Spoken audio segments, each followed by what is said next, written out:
أما بعد فأعوذ بالله من الشيطان الرجيم بسم الله الرحمن الرحيم وعنه رضي الله تعالى عنه قال انطلق رسول الله صلى الله تعالى عليه وسلم وأصحابه حتى سبق المشركين إلى بدر وجاء المشركون فقال رسول الله صلى الله تعالى عليه وسلم قوموا إلى جنة أرضها السماوات والأرض قال عمير بن حمام بخن بخن فقال رسول الله صلى الله تعالى وسلم ما يحملك على قولك بخن بخن قال لا والله يا رسول الله إلا رجاء أن نكون من آلها قال فإنك من آلها قال فأخرج ثمرات من كربة فجعل يأكل منهن ثم قال لئن أنا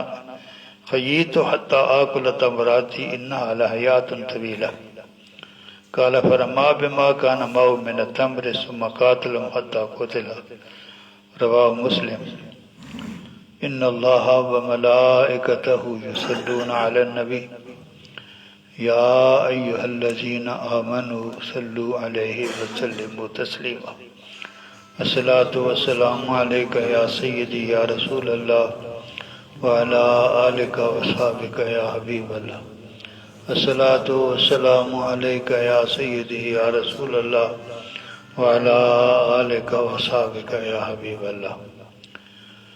حضرت انس رضی اللہ تعالی عنہ سے یہ حدیث پاک مروی ہے، فرماتے ہیں حضور صلی عالم صلی اللہ تعالی علیہ وسلم اور آپ کے صحابہ کرام بدر کی طرف روانہ ہوئے۔ یہ لوگ مشرکین سے پہلے بدر کے مقام پر پہنچ گئے۔ بعد میں مشرک وہاں پہنچے تو حضور صلی عالم صلی اللہ علیہ وسلم نے صحابہ کرام سے فرمایا چلو اس جنت کی طرف جو اتنی وسیع ہے جس نے تمام زمینیں اور تمام آسمان وسیع ہے۔ جنت ارضها السماوات والارض، جنت کی وسعت اتنی ہے جتنی زمینوں اور آسمانوں کا تمام ایریا، ایسے بھی زیادہ وہ وسیع ہے۔ عمیر بن حمام حضور صلی اللہ علیہ وسلم نے کہا بخن بخن، جس طرح ہم واہ واہ کہتے ہیں وہ عربی بے والے کہتے ہیں بخن بخن۔ حضور صلی اللہ علیہ وسلم نے ان سے پوچھا یہ جو تم نے بخن بخن کہا ہے اس کا کیا وجہ ہے، کیوں کہا؟ تو انہوں نے عرض کہ یا رسول اللہ صرف اس امید پر کہ اللہ تعالیٰ مجھے بھی جنتی بنا دے، جنت میں پہنچا دے، اس لیے میں نے یہ جملہ اپنی زبان سے ادا کیا ہے کہ خواہش یہی ہے کہ میں بھی جنتیوں میں شامل ہو جاؤں۔ تو حضور صلی اللہ علیہ وسلم نے ان کو خوشخبری سنائی فَإِنَّكَ مِنَّ آلِهَا، تم جنتی ہو، تم ہوئی جنتی۔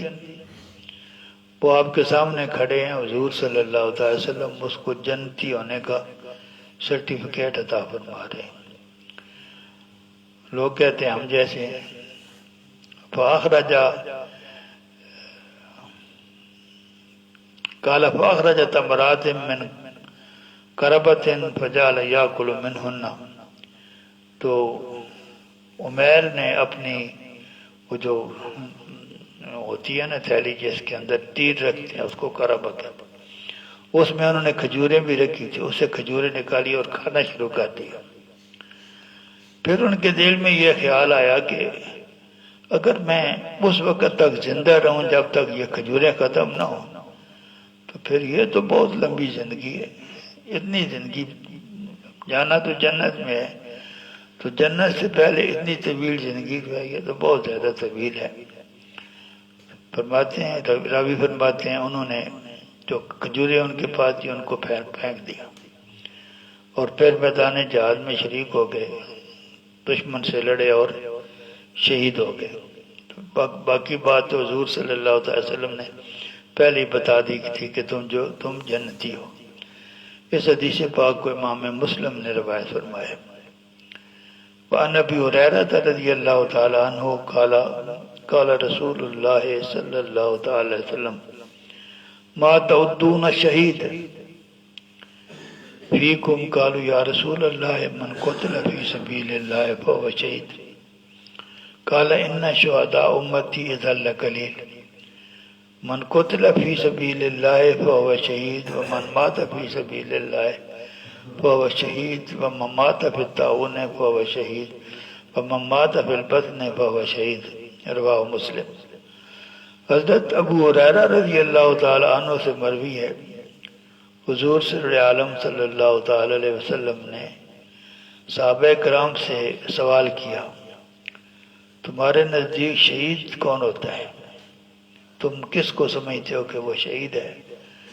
تو صحابہ کرام نے کہ یا رسول اللہ، جو اللہ تعالیٰ کے راستے میں اپنی جان قربان کرے وہ شہید ہوتا ہے۔ فرمایا اگر اتنے ہی لوگ شہید ہیں تو پھر اس کا مطلب ہے کہ میری امت کے شہیدوں کی تعداد بڑی تھوڑی ہوئی، صرف وہ جو میدان جہاد میں شہید ہوں وہی شہید ہوں، تو پھر تو شہیدوں کی تعداد گھٹ جائے گی۔ پھر حضور صلی اللہ علیہ وسلم نے فرمایا جو اللہ تعالیٰ کے راستے میں جان قربان کرے وہ بھی شہید ہے، اور جو اللہ تعالیٰ کے راستے میں روانہ ہوا اور پھر جہاد سے پہلے ہی اس کو موت آ گئی، کار سے تو چلا تھا نا جہاد کے، تو وہ بھی شہید ہے۔ جو طاعون کی بیماری میں مبتلا ہوا اور مر گیا وہ بھی شہید ہے، اور جس کو کوئی پیٹ کی بیماری لاحق ہوئی اور پیٹ کی بیماری کی وجہ سے اس کی موت واقع ہوگی تو وہ بھی شہید ہے۔ یہ تمام وہ شہید ہے، اس کچھ شہید کے کچھ احکام ہیں جن کی وجہ سے فقہی احکام، مطلب آپ شہید کو غسل نہیں دیتے، جیسے ہے اس کو دفن کرتے، جنازہ تو پڑھتے ہیں، لیکن دوسرے جو جن شہیدوں کو بیان کیا گیا ان کے پاس فقہ کے باقی مسائل جو لاگو ہوں گے، غسل بھی دیا جائے گا، ان کو کفن بھی دیا جائے گا۔ صرف اس بارے میں جو میدان جہاد میں شہید ہو اس کو انہی کپڑوں میں دفن کیا جاتا ہے، اس کو غسل نہیں دیا جاتا۔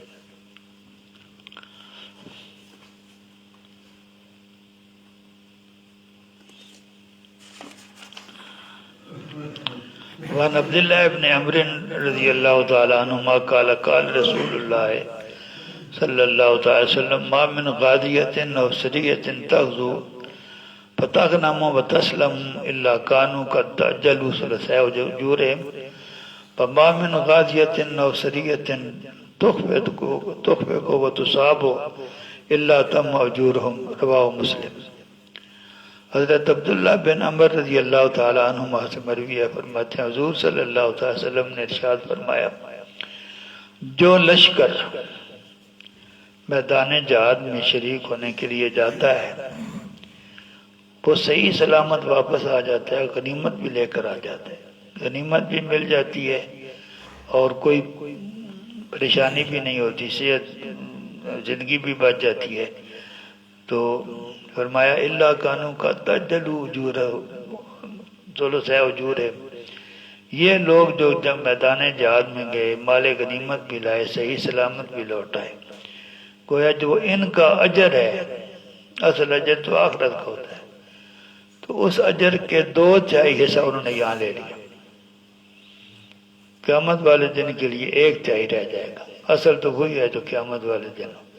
تو یہ جو صحیح سلامت واپس آئے ہیں گویا انہوں نے اپنا اجر جو کمایا میدان جہاد میں جانے کا اس کا 2/3 میں سے 2 حصے انہوں نے اسی دنیا میں حاصل کر لیا، 1 حصہ آخرت کے لیے بچا۔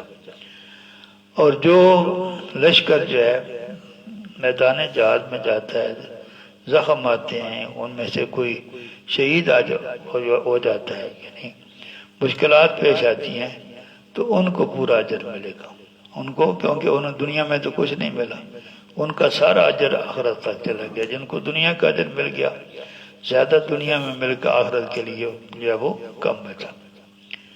اس حدیث پاک کو امام مسلم نے روایت فرمایا۔ وعن ابی ہریرہ رضی اللہ تعالی عنہ قال قال رسول اللہ صلی اللہ تعالی علیہ وسلم من مات ولم یغزو ولم یحدث به نفسه مات علی شعبۃ من نفاق۔ رواہ مسلم۔ حضرت ابو ہریرہ رضی اللہ تعالی عنہ سے مروی ہے کہ حضور صلی اللہ تعالی وسلم نے ارشاد فرمایا جو مسلمان دنیا میں زندہ رہا اور وہ اس کی موت کا وقت آ گیا تو اس سارے عرصے میں اس نے نہ تو میدان جہاد کا رخ کیا، نہ تو وہ جہاد میں شامل ہوا، اور نہ اس کے دل میں یہ خیال پیدا ہوا کہ مجھے جہاد کرنا چاہیے۔ شہادت کا شوق ہوتا ہے نا بندوں کو، تو نہ اس نے جہاد کیا اور نہ جہاد کے بارے میں سوچا۔ تو وہ آدمی جو ہے گویا اس کی موت جو ہے نفاق منافقت کی شکل میں ہوتی ہے۔ کبھی اسلام آدمی مسلمان ہو، اس کے سامنے میدان بدر کے شہداء کا واقعہ بھی بیان کیا جا رہا ہو، میدان احد کا واقعہ بھی بیان کیا جا رہا ہو، حضور صلی اللہ علیہ وسلم میدان جہاد میں جو ہے وہ داد شجاعت دے رہے ہوں، آپ کو زخم لگ رہے ہوں، ان تمام چیزوں کی، اور وہ اللہ تبارک و تعالی نے جو آیات شہداء کی شان میں بیان کی ہیں وہ بھی پڑھی جا رہی ہوں، حضور صلی اللہ علیہ وسلم کی حدیث پڑھی جا رہی ہوں، لیکن اس کے دل میں کبھی یہ خیال پیدا نہ ہوا کہ میں بھی مسلمان ہوں، مجھے بھی اللہ تعالیٰ سے شہادت کی تمنا کرنی چاہیے۔ نہ وہ جہاد میں شامل ہوا، نہ کبھی اس کے دل میں خیال آیا کہ میں بھی شہید ہو جاؤں۔ تو اس کی موت جو ہے وہ اسلام کی حالت میں نہیں ہے، منافقت کی حالت میں ہے، اوپر سے مسلمان ہے، اندر سے وہ مسلمان نہیں ہے۔ یعنی جو مسلمان ہے اس کو کم از کم جنت کی خواہش تو کرنی چاہیے، اللہ تعالیٰ سے تمنا تو کرنی چاہیے۔ جو ایسا بھی نہیں کرتا اللہ تبارک و تعالیٰ اس کے ایمان کو قبول نہیں فرماتا۔ وآخر دعوانا ان الحمدللہ رب العالمین۔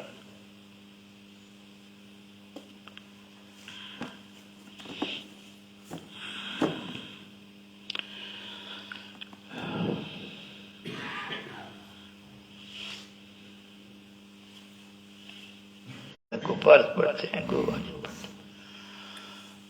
اصل جو جس کا حکم ہے وہ اقیم الصلاۃ، اس کا تعلق فرض کے ساتھ، وہی جماعت کے ساتھ پڑھی جاتی ہے۔ تو فرماتے ہیں کہ اگر وقت اتنا ہو کہ سنتے ہیں نوافل جو آپ پڑھتے ہیں سب کا وقت ہو تو پھر تو سنتے بھی پڑھی جائیں گی، نفل بھی پڑھے جائیں گے، فرض بھی پڑھے جائیں گے۔ وقت تنگ ہو تو صرف فرض پڑھے جائیں گے۔ اگر وقت اتنا تنگ ہو، آپ زور کے وقت آتے ہیں، زور کا وقت جب وہ 15-20 منٹ کے بعد ختم ہونے والا ہے، تو آپ پہلے سنتے پڑھیں گے تو فرضوں کا تو ٹائم ہی آپ کو نہیں ملے۔ تو اگر وقت میں گنجائش موجود ہو تو نوافل پڑھے جائیں گے۔ میں یہ بات کئی بار وضاحت کرتا ہوں کہ نوافل کا جب لفظ استعمال ہوتا ہے اس میں سنتے بھی آ جاتی ہیں، مقتدی بھی، غیر مقتدی بھی، دوسرے تمام آ جاتے ہیں۔ تو اگر وقت بہت تنگ ہے تو آپ صرف فرض پڑھیں گے، جو ہے وہ باقی چیزیں آپ کو چھوڑنی پڑیں گی۔ وقت کی گنجائش ہے تو پھر سب پڑھنا پڑے گا۔ ایک عام مسئلہ، اگر آپ آتے ہیں مسجد میں تو امام رکوع میں تھا، امام رکوع میں تھا، آپ نے تکبیر تحریمہ کی، ہاتھ باندھے کھڑے رہے، اس وقت تک کھڑے رہے کہ امام صاحب جو ہے وہ رکوع سے کھڑے ہو گئے، قومے کی حالت میں چلے گئے، تو یہ رکعت، جس کا یہ رکوع تھا، یہ رکعت آپ کو نہیں ملی۔ اگر امام رکوع کے اندر ہی تھا، آپ بھی رکوع میں چلے گئے تو پھر تو یہ تو آپ نے جان بوجھ کر رکعت ضائع کی ہے، کیونکہ آپ آ بھی گئے ہیں، آپ نے تکبیر تحریمہ بھی کہہ لی ہے، پھر آپ کھڑے ہو کر انتظار کرنے لگ گئے ہیں تو رکوع میں نہیں گئے۔ رکوع میں جائیں گے تو رکعت ملے گی، اس بنا پر کہ آپ نے امام کے ساتھ نماز کے ساتھ شامل ہو گئے اس رکعت میں، تو یہ رکعت آپ کی نہیں ہوگی کیونکہ آپ نے اس رکعت کا رکوع نہیں کیا۔ امام آپ کی طرف سے قرات کرتا ہے، امام آپ کی طرف رکوع سجود یہ چیزیں نہیں کرتا، یہ آپ نے خود کرنی ہوتی۔ تو جس رکعت کا رکوع آپ نے امام کے ساتھ کیا وہ رکعت آپ کو مل گئی، جو رکوع نہیں کیا وہ آپ کو نہیں ملے۔ اگر کوئی آدمی کئی لوگ بڑے تیز بھی ہوتے ہیں نا، امام سے پہلے رکوع میں چلے گئے، امام سے پہلے رکوع میں چلے جائے، وہاں کیا دیکھا جائے گا؟ نماز میں ہر رکعت میں اگر فرضوں کی پہلی دوسری رکعت ہو تو سورہ فاتحہ بھی پڑھنا واجب ہے، اور اس کے بعد ایک سورت یا کم از کم 3 آیتیں پڑھنی وہ واجب ہے۔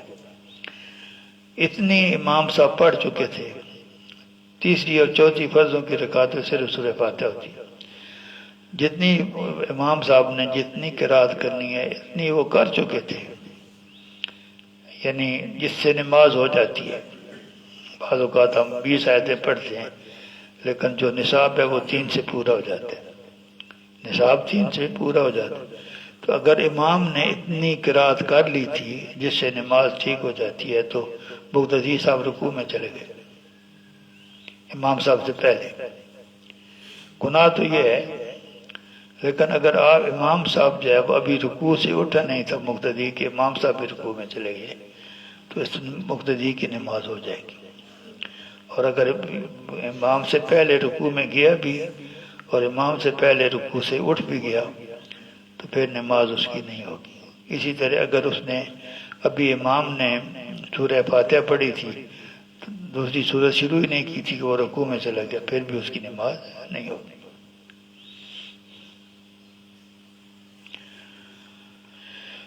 یہ جو مسائل ہیں ان کا ہمارے ساتھ بہت زیادہ تعلق ہے۔ اب مسجد میں موجود ہیں، مسجد میں اذان ہو گئی ہے،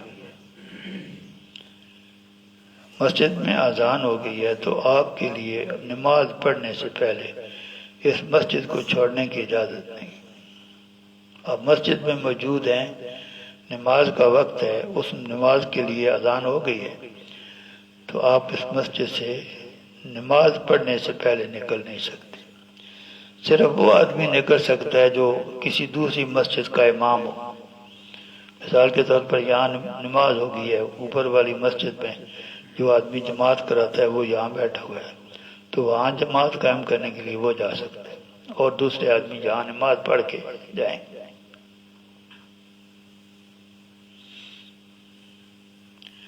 اگر آدمی اپنی نماز تنہا پڑھ کے پہلے نکل جائے، تنہا پڑھ کے نماز پہلے نکل جائے تو اس کی اجازت ہے وقت سے پہلے۔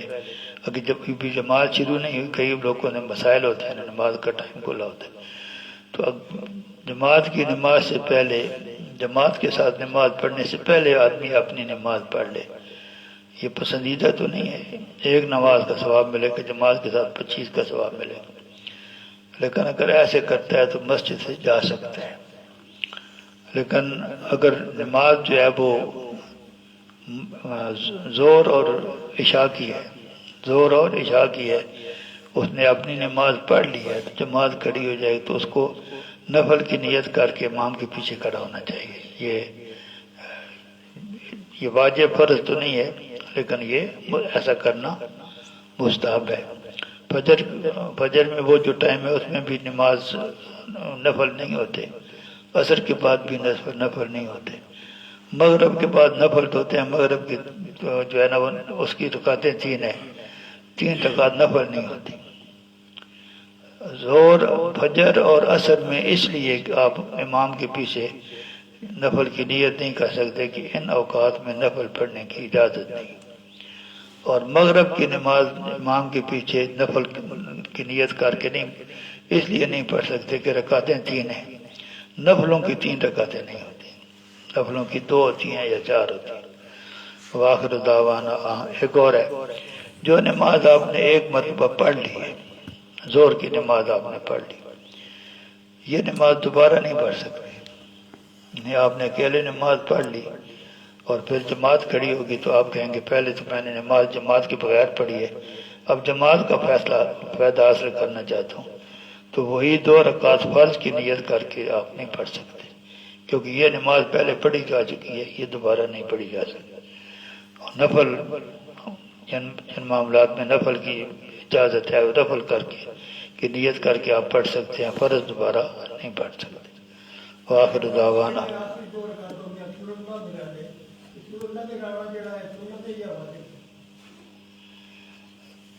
تیسری رکعت کے سورہ فاتحہ کے بعد رکوع فرض ہے۔ اگر آپ رکوع نہیں کریں گے، کچھ پڑھ لیں گے تو آپ پر سجدہ جب جان کا بوجھ کر کرتے ہیں تو نماز ٹوٹ جائے گی، بھول کر کرتے ہیں تو سجدہ ساہو کرنا پڑے گا۔ یہ تیسری اور چوتھی رکعت میں جو شریعت نے جو ضابطہ بیان کیا ہے کہ باقی تمام رکعتوں میں آپ نے سورہ بھی پڑھنی ہے اور سورہ فاتحہ بھی پڑھنی ہے اور اس کے ساتھ سورت ملانی ہے۔ فرضوں کی صرف 2 رکعتوں میں سورت ملانی ہے، فرضوں کی صرف 2 رکعتوں میں سورت ملانی ہے، تیسری چوتھی رکعت میں نہیں ملانی۔ اگر ملاتے ہیں تو زیادتی کرتے ہیں جو شریعت نے آپ کو حکم دی ہے۔